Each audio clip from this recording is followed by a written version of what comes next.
Om Swastiastu.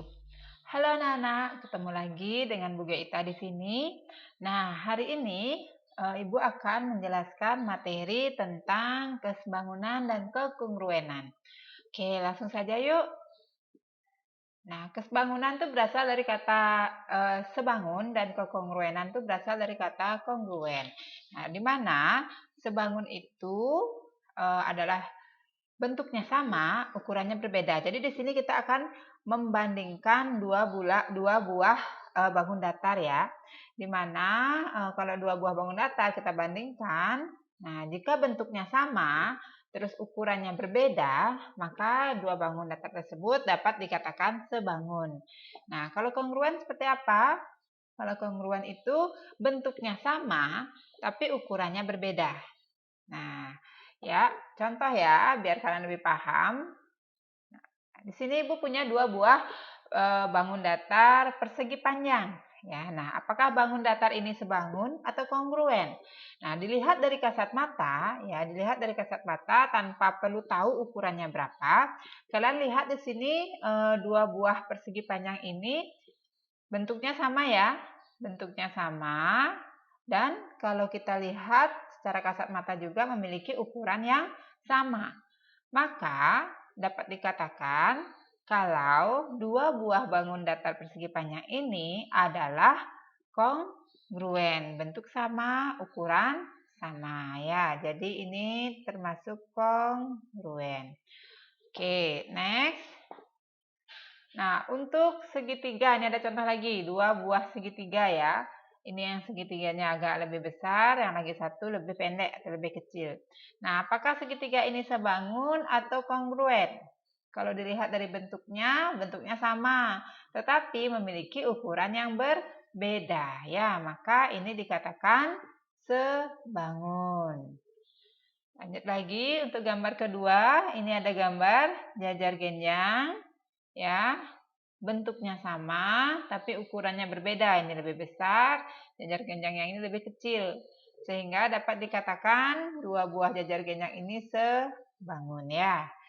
Nah, untuk gambar yang ini ada segitiga, ada persegi panjang. Nah, dari bentuknya saja sudah berbeda ya. Yang satu segitiga, yang satu persegi panjang.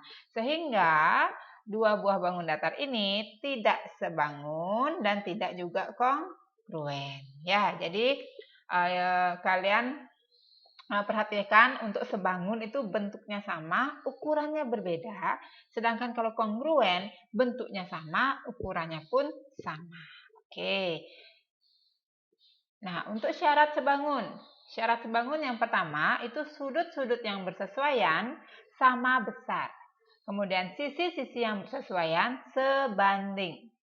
Nah, sedangkan syarat kongruen itu adalah sudut-sudut yang bersesuaian sama besar, sisi-sisi yang bersesuaian sama panjang.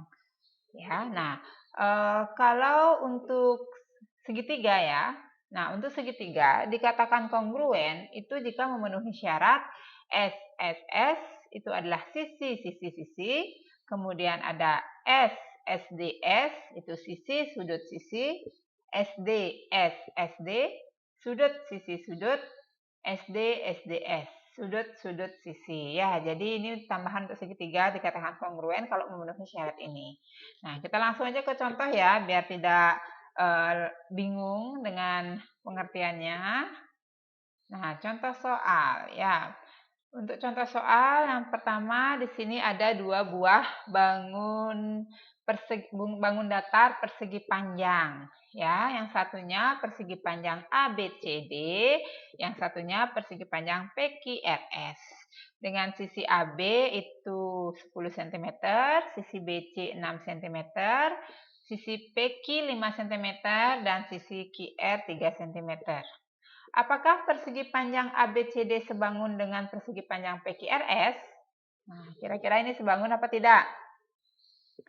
Kita akan bahas ya. Nah, kalau tanpa kita lihat ukuran ya, kita lihat dari gambarnya, ini adalah ini adalah persegi panjang yang sebangun ya, bentuknya sama tapi memiliki ukuran yang berbeda. Nah, karena di sini kita diberikan angka setiap sisinya ya. Jadi kita harus buktikan dengan sisi-sisi dan sudut-sudut seperti syarat syarat yang sudah tadi Ibu berikan ya, syarat sebangun ya. Oke. Nah, syarat sebangun itu sudut-sudutnya sama. Ya, apakah sudut-sudutnya sama di sini? Coba kita lihat. Sudut A itu bersesuaian dengan sudut P. Ya, sudut B bersesuaian dengan sudut Q, sudut C bersesuaian dengan sudut R, dan sudut D bersesuaian dengan sudut S. Ya, di sini sudutnya sama semua ya, yaitu 90 derajat, siku. Sehingga dapat kita tuliskan sudut A sama dengan sudut P sama dengan 90 derajat. Begitu juga dengan sudut B sama dengan sudut Q juga sama 90 derajat. Sudut C itu sama dengan sudut R, itu sama dengan 90 derajat. Dan sudut D sama dengan sudut S, itu 90 derajat.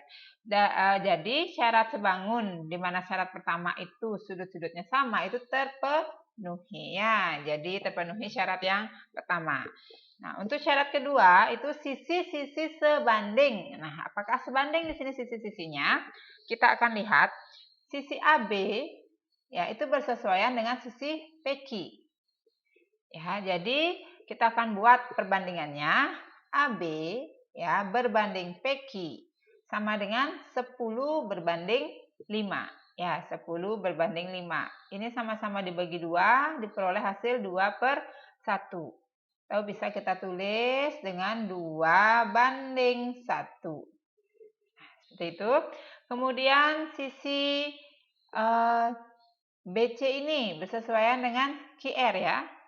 Jadi BC bersesuaian dengan QR, 6/3, 6/3 sama dengan sama-sama dibagi 3, jadi 2/1. Maka bisa juga ditulis dengan 2/1. Ya, selanjutnya sisi ini ya, DC dengan SR itu juga bersesuaian. DC ini kan sama dengan AB ya. Berarti AB 10 maka DC juga 10. Begitu pula dengan SR. SR sama dengan PQ. Ya, 5 cm berarti ini juga 5 cm.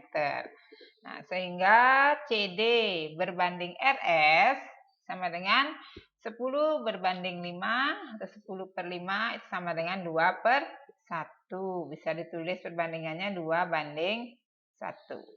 Nah, yang terakhir DA dengan SP ya. Oke, atau AD ya. AD dengan PS sama ya. AD dengan PS itu 6/3 sama dengan 2/1. Berarti 2/1. Nah, syarat kedua, sisi-sisi sebanding ini sama semua, maka syarat kedua juga terpenuhi. Jadi dapat dikatakan bahwa persegi panjang ABCD sebangun dengan persegi panjang PQRS. Ya, jadi dia sebangun. Oke, Ibu harap kalian paham. Next, kita akan lanjut. Nah, di sini ada 2 buah segitiga. Diketahui segitiga ABC. Nah, kalau tanda ini itu adalah artinya kongruen ya.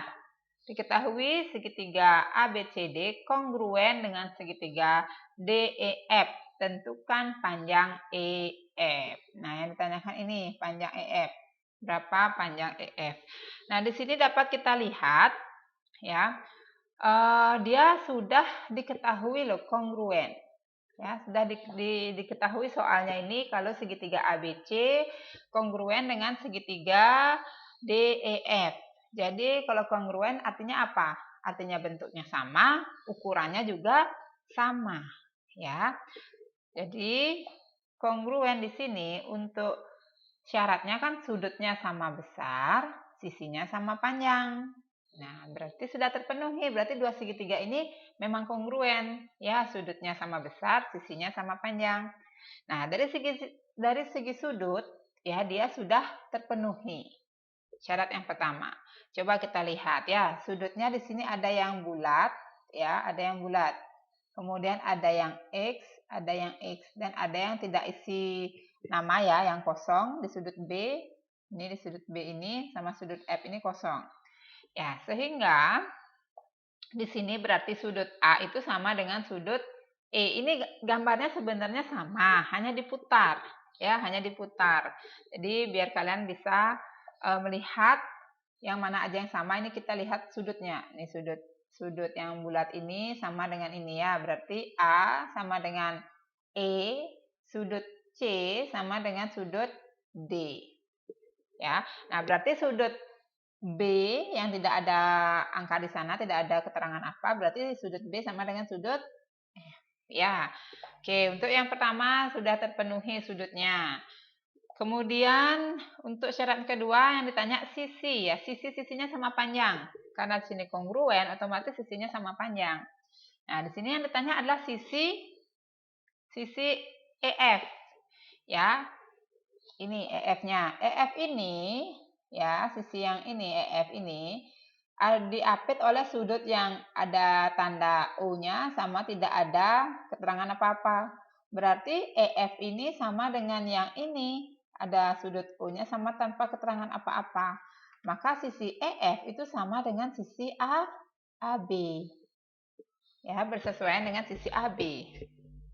Ya, maka kalau sisi AB sudah diketahui 6 cm, maka sisi EF itu sama dengan ya 6 cm juga. Oke, ini gambarnya hanya diputar saja ya. Jadi kalian lihat tanda-tanda yang diketahui.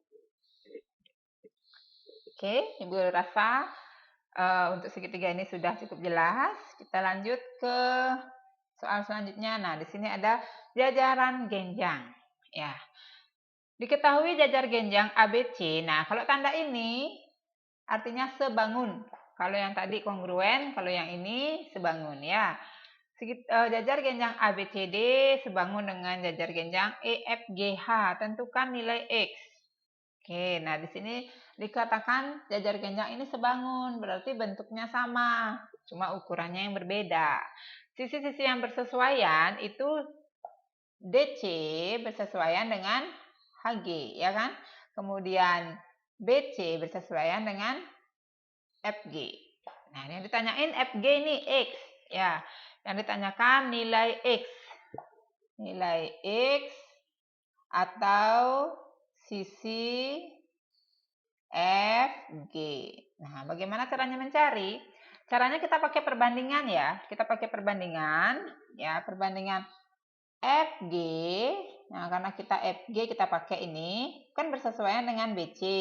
Maka FG per BC sama dengan, nah yang diketahui kan yang di atas ya, sisi yang atas DC ini sama HG ini. Nah, karena kita tadi yang di atas FG duluan, maka sama dengan GH duluan ya, GH per DC atau CD. Oke, ya. Jadi ini bentuk perbandingannya. Ya, FG banding BC sama dengan GH banding CD. Kita masukkan angkanya sekarang. FG itu X. Kita nggak tahu ya yang ditanyakan ini. Per BC itu 8 sama dengan GH itu 3 per CD itu 12. Kemudian gimana? Kali silang. Ya, kali silang. Oke, 12 dikali sama X ke atas ya. Jadinya 12X sama dengan 8 dikali 3. 8 kali 3. Ini titik ini kali ya. Berarti 12X sama dengan 24. X sama dengan 24 dibagi 12.